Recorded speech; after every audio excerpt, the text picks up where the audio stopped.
اس حوالے سے مزید اپڈیٹس ابھی آنی ہے کہ ایسا کیوں ہوا اور کیا وجہ ہے، کیا جو ہے میر واعظ عمر فاروق کو سرنڈر کروا دیا گیا ہے کسی حد تک ہے، یا پھر جو ہے آج جو انہوں نے جو حکمت عملی اپنائی وہ ضروری تھی کہ وہ کشمیری قوم سے اپنے لوگوں سے خطاب کر سکیں. اس حوالے سے تفصیلات ابھی آنی ہے. لیکن جو آج کی دوسری بڑی خبر ہے کہ سنتاس معاہدہ تو بھارت نے معطل کر دیا اور پاکستان کو ایک دھمکی دی. پاکستان نے اس کو ابھی جاریت قرار دیا اور اسے کہا یہ ہماری لائف لائن ہے، یہ اعلان جنگ ہوگا. اس پہ عمل درآمد کرنے میں بھارت کو تو بڑا وقت لگے گا، کیونکہ پانی زیادہ دیر بھارت ہمارے دریاؤں کا، مغربی دریاؤں کا روک نہیں سکتا.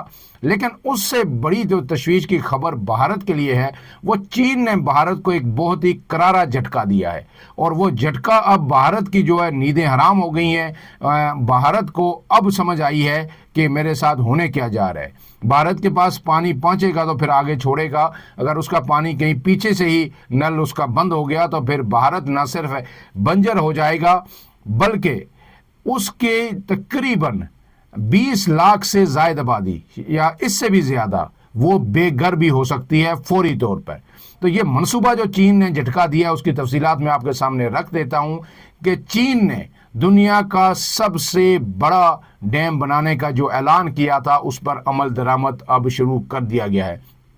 گزشتہ سال یہ خبر آئی تھی کہ چین ایسا کرنے جا رہا ہے، لیکن اب چین نے اس پہ باقاعدہ جو ہے عمل درآمد شروع کر دیا ہے. تمام تیاری چین کی مکمل ہے اور چین اب اس کو عملی جمع پہنانے کے لیے تیار ہے. اور اس کے بعد بھارت میں تشویش کی لہر دوڑ گئی ہے کہ یہ ہمارے ساتھ کیا ہونے جا رہا ہے. ہم تو پاکستان کو دھمکیاں دے رہے تھے، لیکن ہمارے ساتھ کیا ہو رہا ہے. تو جناب یہ خبر اس کے جو چیدہ نکات ہیں وہ میں آپ کے سامنے رکھ دیتا ہوں. چین تبت میں دنیا کا سب سے بڑا یہ ہائیڈرو پاور ڈیم بنانے جا رہا ہے. پانی کا یہ ڈیم ہوگا، اور یہ ڈیم جو چین کے اندر اس دریا جس دریا پہ بنایا جا رہا ہے اسے کہا جاتا ہے یار لونگ زنگ بور. یہ چین کے اندر اس کا نام ہے، اور یہ تبت کے علاقے میں جو یہ دریا ہے وہاں پہ یہ چین ڈیم تعمیر کر رہا ہے. لیکن یہ دریا جو ہے آگے آ کے بھارتی ریاستوں اروناچل اور آسام سے ہوتا ہوا بنگلہ دیش کی طرف بہتا ہے. اور بھارت میں جو اس کا نام ہے وہ سب نے سنا ہوگا، وہ ہے برہم پترا. یہ بڑا اہم اور بڑا دریا ہے، بھارت میں آ کے اس کا نام یہ ہو جاتا ہے. لیکن اب یعنی برہم پترا خشک ہونے کو آ گیا ہے. اب وہ چین جب یہ دنیا کا سب سے بڑا ڈیم بنائے گا تو وہ خشک ہو جائے گا. اس کے بعد یہ جو یہ ڈیم جو ہے یارلونگ زنگبور دریا کے نچلے حصے پر ہوگا، اور اس سے سالانہ 3 ارب کلو واٹ آور بجلی پیدا کی جا سکے گی. 3 ارب کلو واٹ آور بجلی پیدا کی جا سکی.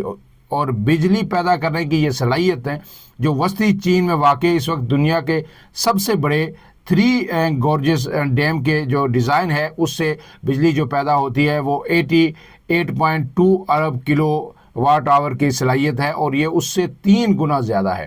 دنیا کا جو 3 گورجز ڈیم ہے وہ اس اب تک سب سے بڑا ہے، وہ بھی چین کا ڈیم ہے. لیکن اب اس سے جو ڈیم بڑا بنایا جا رہا ہے اس سے 3 گنا بڑا ڈیم، 3 گنا زیادہ پیداواری جو صلاحیت ہے وہ اس ڈیم میں بجلی کی ہوگی. اس کے بعد جناب یہ جو کہا جا رہا ہے کہ کیوں چین نے اس کو سلیکٹ کیا اس جگہ کو، اس دریا کو، کہ یہ جو دریا ہے یہ ایک مقام پر 2000 میٹر تک نیچے گرتا ہے.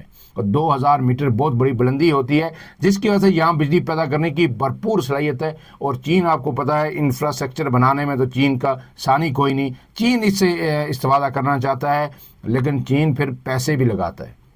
اور اس کی لاگت سن کے آپ حیران ہو جائیں گے کہ اس ڈیم کی تعمیر کے اخراجات جو ہیں 137 ارب ڈالر. پاکستان کے 16، 14، 12 مانگ تانگ کے ارب ڈالر کے ذخائر ہمارے پاس ہیں، ریزروز ہیں. اور چین جو ہے صرف ایک ڈیم پہ 137 ارب ڈالر لگانے جا رہا ہے. اس سے پہلے جو 3 گورجز ڈیم تھا اس کی لاگت 34 ارب ڈالر سے زیادہ تھی، تقریباً 34 ارب کوئی 80-83 کروڑ ڈالر تھی. اور اس وقت جب یہ ڈیم بنا تھا 3 گورجز ڈیم تو تقریباً 14 لاکھ لوگ بے گھر ہوئے تھے، نقل مکانی انہیں کی تھی، اور چین نے پھر ان سب کو دوبارہ آباد بھی کیا تھا۔ تو اب یہ جو چین کا ڈیم ہے اس پر بہت تشویش ہے بھارت کو، بھارت رونا شروع ہو گیا ہے۔ یہ دریا کیونکہ آگے بنگلہ دیش میں بھی جاتا ہے، اس لیے بنگلہ دیش کے بھی کنسرن ہیں، لیکن چین نے جناب ابھی تک بھارت کو یہ مطمئن کرنے کی کوشش کی ہے کہ آپ بے فکر رہیں، اس کے جو ہے نہ ماحولیات پہ کوئی اثرات پڑیں گے اور نہ جو پانی کا بہاؤ ہے اس پہ کوئی اثر پڑے گا۔ لیکن جب دنیا کا یہ بڑا ڈیم بنے گا، دریا پہ بنے گا، تو پھر ڈیم بنے گا تو پانی رکے گا، اور جب دنیا کا سب سے بڑا ڈیم جو 3 سالانہ جو ہے 3 ارب کلو واٹ آور بجلی پیدا کرے گا، تو پھر بھارت کے لیے پانی نہیں بچے گا۔ تو بھارت جو اب سندھاس معاہدے کو معطل کر کے پاکستان کا پانی روکنے کی کوشش کر رہا تھا، اب اس کو لینے کے دینے پڑ گئے ہیں، اور اب یہ پاکستان کے لیے بڑی خوشخبری ہے کہ جو ہے اب بھارت جو ہے وہ اپنی اوقات میں واپس آئے گا، اور سندھ معاہدہ تو ویسے بھی بھارت جو ہے معطل نہیں کر سکتا، کیونکہ اس میں ورلڈ بینک ضامن ہے، اور اس پہ ہر سال آپ کو پتہ ہے کہ انڈس واٹر کمیشن کے جو لوگ ہیں دونوں طرف کے وہ ملتے ہیں، وہ انسپیکشنز کرتے ہیں، اور اس معاہدے سے اگر عالمی معاہدے سے بھارت بیک آؤٹ کرے گا تو پھر پاکستان نے واضح اعلان کیا ہوا ہے کہ پاکستان شملہ معاہدے سے بھی بیک آؤٹ کر جائے گا، اور پھر اس کے بعد بھارت کے لیے شاید جو یہ کشمیر پہ جو غاصبانہ قبضہ ہے یہ چند دن بھی برقرار رکھنا ممکن نہیں ہوگا۔ اپڈیٹس تیزی سے آ رہی ہیں، صورتحال ڈیولپ ہو رہی ہے، سیکورٹی ذرائع ظاہر ہے وہاں سے محدود بالکل معلومات آتی ہیں، لیکن اس وقت جو صورتحال ہے پورے ملک کے اندر وہ تمام جگہ ہائی الرٹ ہے، سیکورٹی کی سخت صورتحال ہے، اور فوج کو بالکل ہمہ وقت تیار رہنے کے آرڈر دے دیے گئے ہیں، اور یہ کہا گیا ہے کہ GHQ کے کسی آرڈر کا انتظار نہ کیا جائے، جہاں سے بھارت جو ہے کہیں انٹروین کرنے کی کوشش کرتا ہے اسے منہ توڑ جواب دیا جائے۔ یہ خبریں بھی آ رہی ہیں کہ کچھ LOC کے سیکٹرز میں آج دن کو بھارت نے LOC پہ جو جنگ بندی معاہدہ ہے اس کی خلاف ورزی کی، لیکن وہ چھوٹے ہتھیاروں کا استعمال کیا ہے، بڑے ہتھیاروں کا استعمال ابھی تک شروع نہیں ہوا، اگر ہوا تو پھر بھارت کو منہ توڑ جواب ملے گا۔ فی الحال کے لیے اتنا، عمران اعظم کو دیجیے اجازت، اللہ حافظ۔